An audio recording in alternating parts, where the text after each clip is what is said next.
Sini. dah. Swipe up. Swipe down. 그렇게 흘러가는 하루가 때론 덜컥 두려워 뭐라도 해야 했지 어디쯤인지 너는 내 Sekarang kat bazar. Berapa puasa berapa? Kita puasa kenapa? Tiga. Kita pergi bazar. Cik. Bazar mana? Kita bazar Maisuri today. Next, Pandai Indah Cik. Kau rasa berapa kau akan spend dekat pasar? RM10. Kau rasa berapa kau akan spend kat bazar? 15 kot. Bazar. 20 lah. 20 lah, busu-busu. 20. Nak air mesti.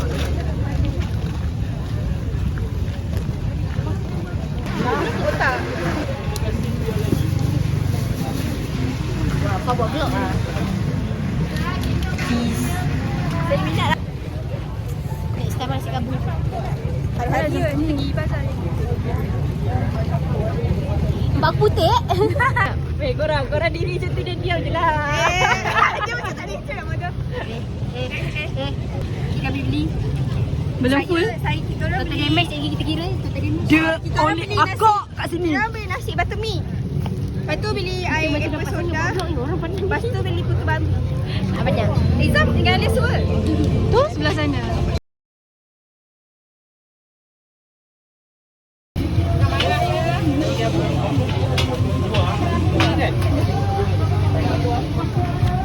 Damage dia.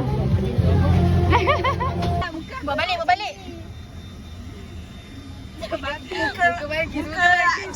Muka lapar.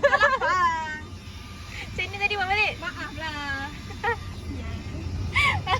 Sekarang air kau. Pantai. Aku tak habis pun aku pantai. Marah. Alamak aku dah buang. Pulak. Cabut penutup lah. Dah cawan besar ni. Pun ada yang masak. Tak, aku plan nak pergi beli lagi. Hai semua, sekarang kita dah dekat Tasik Titi Wangsa. Ada nampak view KLCC. Mana KLCC? Adalah nampak kat situ sebenarnya. So kita on the way nak berjalan.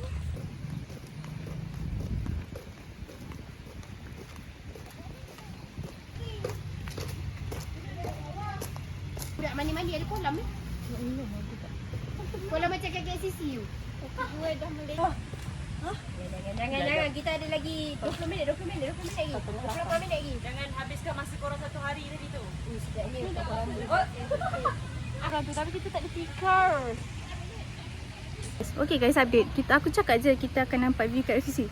Tapi view kat FCC sebenarnya belah sana. Belah sana. Kita kat sini. Menghadap ini. So, di sana. Tada! Itulah KLCC. Yeah. Berkembar yang korang nak tahu. Kita sekarang di Tasik Titi Wangsa. Kalau korang jogging kat sini dalam 5 km something, besar dia. So korang fikir 5 km tu besar kan?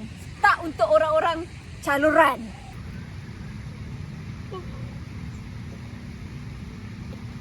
So dekat Tasik Titi Wangsa ni juga korang boleh dapatkan latok yang sedap. Korang nak tengok latok je? Sila zoom. Daripada saya, korang boleh beli Swipe up dengan lagi. percuma. So, swipe up, Swipe down. swipe up. I feel like I could fly right now 'cause I'm finally done